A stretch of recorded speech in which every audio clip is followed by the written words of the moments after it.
Saudações pessoal, tudo tranquilo? Hoje a gente vai falar um pouquinho sobre algumas constantes que existem na linguagem C e algumas funções pré-definidas. Tá? Então, como a gente já viu em algumas aulas anteriores, nós temos alguns recursos que eles vêm junto com a linguagem, né? Então, algumas coisas que nós precisamos simplesmente utilizar, né? Então, dentro dos nossos programas ali.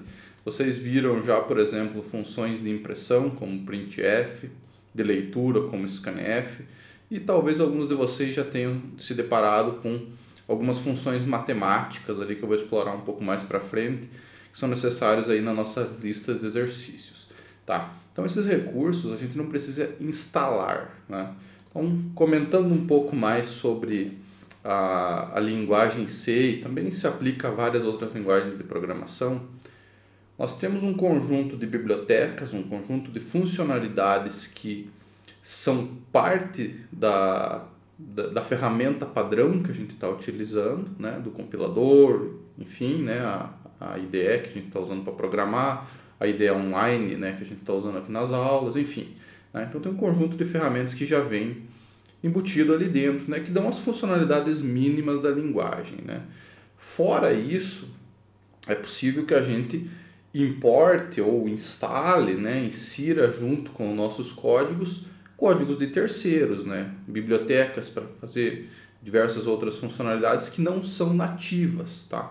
Então, em alguns casos, sim, a gente precisa importar código construído por outras pessoas, por outras empresas, né, para incorporar funcionalidades aos nossos programas, né? Então, citando alguns exemplos assim, né, que a linguagem C por padrão não consegue fazer nativamente, mas você pode, por exemplo, fazer manipulação de imagens usando bibliotecas como OpenCV, enfim, né? Podendo fazer cálculos matemáticos mais complexos usando bibliotecas específicas, cálculos para física, simulações, enfim. Então, tudo isso existem recursos que a gente pode, seja fazer o download, ou seja, vincular, linkar elas de alguma forma ao nosso programa e utilizar essas funções de terceiros. Tá? Eu vou mostrar para vocês nessa aula algumas que elas vêm por padrão na instalação da linguagem, mas que elas não estão presentes efetivamente quando a gente começa um programa vazio. Tá? Então são bibliotecas que fazem parte aí da maioria dos compiladores, né? Mas nós vamos importá-las adicionalmente, né? Então colocando algumas funcionalidades a mais no nosso programa. Tá? Então alguns exemplos de coisas que nós temos disponível na linguagem C. A biblioteca math.h, que trata de matemática. Então a gente vai ver que tem várias funções ali pré-definidas, bastante interessantes. Biblioteca string.h para trabalhar com cadeias de caracteres. A gente vai ter uma aula só sobre isso, só para falar de palavras e textos, né? Por enquanto, o que nós entendemos por string são aquelas coisas entre aspas que a gente coloca dentro do printf, né? São textos que a gente passa para impressão, mas existem bibliotecas específicas, como é o caso da string.h, para manipular essas cadeias de caracteres, quebrar no meio, quebrar as frases, procurar coisas lá dentro, enfim, né? Então, para fazer tratamentos mais específicos, né? Aqui o que a gente vai usar mais seria o math.h, agora de início, tá? Outra biblioteca interessante, time.h, para a gente poder ler informações de tempo, dia, enfim, né? Informações temporais, né, relacionadas ao tempo mesmo, a gente consegue visualizar isso e utilizar nos nossos programas. Né? Então imagine que você está querendo futuramente escrever um arquivo em disco e dentro desse arquivo você quer colocar que horas aquele arquivo foi escrito, ou quem fez a última modificação, que horas foi, que dia foi, para ter um registro, um log de atividades, alguma coisa assim, um log de modificações. Você pode fazer isso, né? Então você pode facilmente ler o timestamp, que seria a quantidade exata de horas, minutos, segundos, até milissegundos, a gente consegue carregar esses dados do próprio relógio do computador, né? Então a gente consegue fazer isso, né? Outra biblioteca, booleano, né? Eu falei para vocês algumas aulas atrás que na linguagem C, 0 e 1 significam verdadeiro e falso. Se você quiser abstrair um pouco esses conceitos para deixar o teu código um pouco mais plausível, mais legível para humanos, você pode importar uma biblioteca que simplesmente vai renomear esses valores e te permitir usar true e false, tá? Então a gente vai ver alguns exemplos mais para frente. certo? Além disso, pessoal, nós temos alguns comportamentos chamados de macros, tá? Que são algumas coisas que podem ser importadas também e elas não necessariamente são funcionalidades. Elas são como se fossem constantes que a gente viu em algumas aulas atrás, né? E elas representam algumas coisas que existem no mundo real, no mundo dos nossos cálculos, aí, nas nossas abstrações, né? Então, algumas funções e constantes. Eu vou mostrar para vocês algumas aqui. Por exemplo, o caso do π, lá da matemática. Então, toda vez que a gente importa essa biblioteca math.h, nós temos acesso a várias constantes que existem lá dentro. Aqui tem alguns exemplos só de coisas que são usadas comumente em códigos, né, que fazem cálculos. Então, principalmente se for trabalhar com ângulos, alguma coisa assim, né, com conversões de graus para radianos e tal, já tem algumas constantes aqui que são os valores calculados, eles são prontos, né, e eles vêm dentro de uma margem de precisão o máximo possível que o teu computador vai aceitar, né? Então o π, por exemplo, ele vai vir com várias casas decimais ali dentro daquilo que a nossa arquitetura permite, né? Claro, não vai ser infinito, mas ele vai ter uma boa precisão para os nossos cálculos. E algumas outras coisas, por exemplo, raiz de 2, né? Que é uma conta bem comum, né, na matemática. Então eles já criaram um valor pronto para a gente só poder utilizar, tá? Que mais? Nós temos funções específicas que também podem ser importadas ali, por exemplo, calcular cosseno, seno, potência, né, que você coloca a base e o expoente, ele faz o cálculo da potência direto, raiz quadrada, né, o SQRT, que vem de square root em inglês, né? Então a raiz quadrada de qualquer número ele vai calcular, né? Então são coisas que estão prontas aí na linguagem para a gente poder incorporar nos nossos programas, tá? Logo eu vou mostrar alguns exemplos para vocês direto ali no compilador, tá? Então, algumas coisas aqui, antes da gente entrar em mais detalhes, né? Nós temos, por exemplo, né, essas funções seno, cosseno, tem várias outras lá, né, inclusive, que você pode simplesmente utilizar elas, se importa o math.h, eu já vou mostrar para vocês ali o exemplo rodando, e você faz um cálculo, né? Tem que lembrar só que, nesse caso aqui, né, quando está trabalhando com ângulos, o número que ele espera tem que ser em radianos, né? Então, se você estiver trabalhando em graus, você pode converter utilizando a constante do π, tá? Então, faz uma conversão ali e ele vai conseguir calcular esses ângulos, né? Potências, né? 2 elevado ao cubo. Se fosse 16 elevado a alguma coisa, ele consegue calcular tudo só passando parâmetros aqui, né? A gente já vai ver isso mais em detalhes, né? Aqui tem outros exemplos também. Vamos direto para o código, lá depois a gente retoma, tá?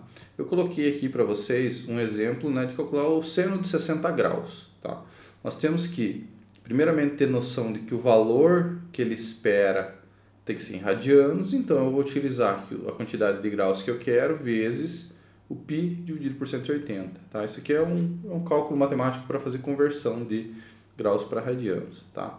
E aí eu imprimo o valor resultante, né? Eu faço o cálculo, guardo em uma variável e imprimo ele usando o %f, porque eu estou fazendo um float, tá? Se eu tentar executar esse código aqui, olha só que interessante.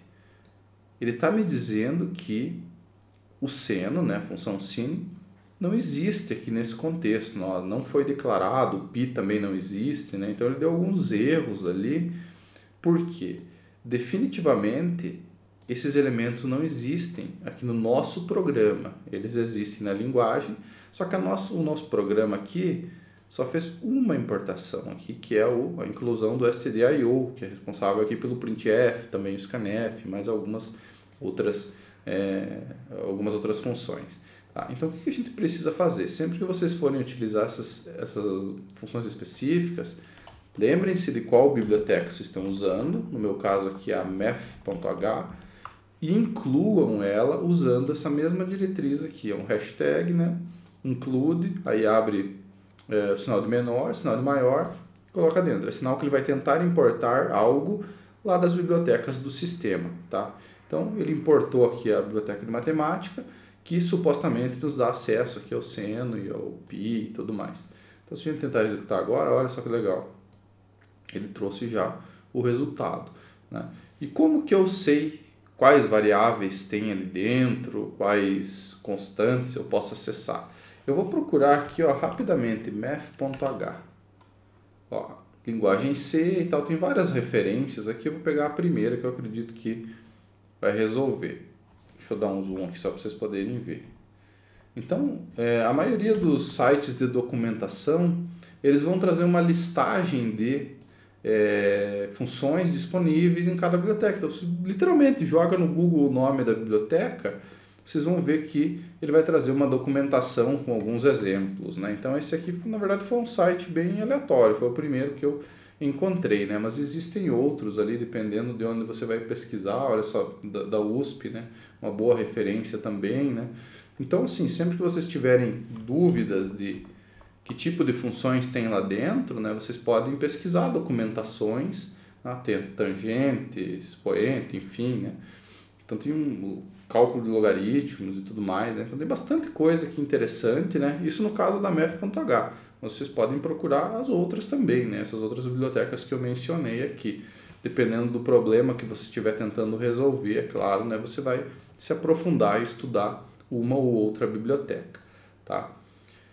Outros exemplos aqui, potência, né? Potência é um cálculo bem legal, né? A gente pode até fazer aqui. Vou criar como, deixa eu ver, dá para ser float mesmo. Eu vou chamar aqui de pot2. Vamos fazer um cálculo aqui, né? Que vai ser a função pol, né, que faz o cálculo da potência, e aí nós temos dois parâmetros aqui basicamente, que é a base, vírgula, o expoente. Tá? Então vamos tentar aqui colocar 5 elevado a quarta potência, por exemplo. Não vou colocar um número tão grande aqui para a gente não ter como conferir depois, né? Vou colocar aqui o resultado pot. %F e um barra N para pular a linha. Até aqui ficou junto, né? Dá pra gente dar um espaço aqui. E aqui é o pot 2. Então tá aqui, 625. Um número que seria mais fácil, vamos pegar uma potência de 2 aqui, 2 elevado a quinta. Deve dar 64 ou 128. Olha lá, errei. 32. O próximo que daria 64, né? Se a gente levar a sexta. Aí ele dá 64. E assim por diante. 64, 128, ele vai dobrando sempre. Tá? Então, assim, são funções que facilitam a nossa vida, porque você não precisa ficar calculando tudo manualmente, né? É bom conhecer um pouco essas funções para saber como que elas funcionam e o que elas têm a oferecer, né? Então, isso é interessante, pelo menos quando você vai trabalhar com uma biblioteca nova, dar uma batida de olho na documentação. Tem aquela apostila de C que eu passei para vocês, que também tem uma documentação bem extensa, vocês podem utilizar como referência. Tá? Outros exemplos aqui que eu vou explorar um pouco mais superficialmente, né? Então tem a biblioteca que trata dos booleanos, né? Ela nos permite utilizar true e false dentro do código, ao invés de 0 e 1. Então, verdadeiro e falso. Né? Então, aqui tem alguns exemplos. A alface é um animal? Falso, né? Não é. Então, quando a gente imprime isso, tem só um detalhezinho que ele continua entendendo 0 e 1, só que para nós aqui, programadores, estamos escrevendo o código, fica mais semântico. Você bate o olho ali, você vê, opa, verdadeiro e falso. É diferente de você ver um número 0 e 1, né? Então, fica um pouco mais legível o nosso código, né? Como eu falei para vocês, tem alguns macros de linguagem que me permitem ver tempo, hora e tudo mais. Eu fiz um exemplo bem completo aqui, até está junto com a documentação dessa aula de hoje. Tá? Então tem exemplos dos macros lá da linguagem C, que eles imprimem aqui, ó, o nome do arquivo, de fato está certo, main.c, né? A data atual, hoje 22 de março, a hora, né? Essa hora aqui até inclusive está errada porque eu não estou no mesmo fuso horário do compilador. Provavelmente esse compilador está rodando em Pacific ou naquele sem considerar os outros, tem um nome aqui, não é meridiano, não sei, sem considerar os fusos horários, isso que eu quis dizer, tá? Então tem horas diferentes em outros países, provavelmente esse aqui está rodando num servidor que não está no Brasil, tá? Isso que é a moral da história. Pi sobre 2, as várias constantes que a gente pode utilizar, né? Cosseno, seno, potência, né? Todos os exemplos estão aqui, ó. Aqui eles estão dentro do printf, né? Então a gente colocou aqui a diretriz de impressão de float, né? O %f, vírgula, e o cálculo já direto, né? Você pode fazer isso se você quiser. Ou ainda você pode guardar em variáveis, como eu fiz aqui. Guarda numa variável e depois executa. É interessante guardar em variável quando você vai precisar desse resultado para frente. Por exemplo, eu quero usar o resultado da potência para calcular um cosseno. Então você vem aqui, float result cos. Vamos colocar uma variável nova, então eu vou pegar aqui o cosseno da potência ali, por exemplo, né? E se eu quiser converter aquilo, vamos dizer que eu queira converter aquilo para radianos, eu faço vezes o π, eu divido por 180, tá? Então vamos supor que eu quisesse usar esse resultado nesse novo cálculo e depois imprimir esse novo cálculo. Aí eu poderia vir aqui e colocar um novo printf, vou colocar aqui um rcos, só para mostrar mesmo, né? %f barra n result cos, tá? Então, só para ficar igual aqui, eu vou colocar o mesmo. Então, a gente consegue usar o resultado de uma conta como parâmetro para outra conta, né? Essa que é a vantagem de você separar em variáveis aqui. Nesse caso aqui está tudo direto, né? Então, eu faço o cálculo e já imprimo. Essa que é a diferença por enquanto, tá? Então, tem vários exemplos aqui que a gente fez, só para demonstrar essas constantes pré-definidas, né? E agora, como é que a gente usa isso nos nossos programas, assim, efetivamente, né? No caso do exercício, que tem 3 exercícios, eu vou demonstrar um deles aqui, pelo menos. Cria um programa que leia um número e imprima a raiz quadrada. Então, a gente não vai estar simplesmente calculando algo fixo, a gente está interagindo com o usuário e depois fazendo um cálculo, alguma coisa assim, exibindo. Tá? Eu vou pegar aqui, então, eu vou aproveitar só um pedaço desse código. Eu vou chamar aqui de num e vou fazer a leitura aqui com o scanf, né, que a gente já está acostumado. Espaço %f, para a gente fazer a leitura dele. Lembrar do e-comercial, tá? Fiz a leitura desse número e devo colocar aqui o resultado que ele está pedindo lá no exercício, só a raiz quadrada. Então, a raiz quadrada do número vai ser o sqrt do número. É isso. Ou eu poderia ainda criar uma variável resultado aqui, ó. O código fica mais legível, né, quando você separa. E aqui resultado. Também funciona. Tá? Então, vamos tentar rodar isso aqui. Vou digitar 16. O resultado é 4. Tá? Então, ele calculou certinho ali a raiz quadrada. Eu li usando scanf, fiz um cálculo usando uma função lá do math.h e depois retornei o resultado, né? Imprimi ele aqui no nosso console. Tá? Aqui já tem um programa um pouco diferente, olha só, leia 2 números e depois imprima a elevado a b. Esse aqui é um exercício legal também de fazer. Eu vou chamar de vamos chamar de x e b, né? Base e expoente, pode ser assim, eu acho. Então eu vou ler a base e vou ler o expoente. O resultado vai ser o quê? Vai ser a função poll, base, vírgula, expoente. E aqui ele vai imprimir o resultado. Vamos ver se deu certo? Então 2 elevado a quinta, 32, tá? Então, olha só, eu parametrizei toda a função aqui, né? A função é a própria lá do math.h, mas os valores que ela está operando são os que eu digitar, né? Então, é um programa que eu posso usar para fazer vários 3 elevado ao cubo, 27. 9 daria ao quadrado.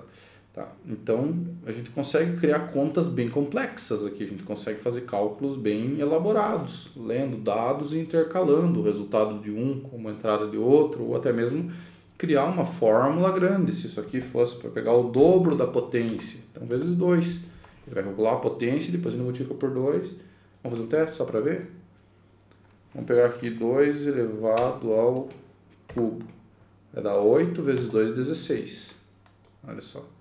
Então você consegue criar contas bem elaboradas e sempre que necessário você pode criar variáveis novas para ir separando os passos que você está usando para chegar naquele resultado. Tranquilo? Imprimir π mais A. Esse aqui também é fácil de fazer. Ó. Eu vou pegar aqui, vou transformar em A.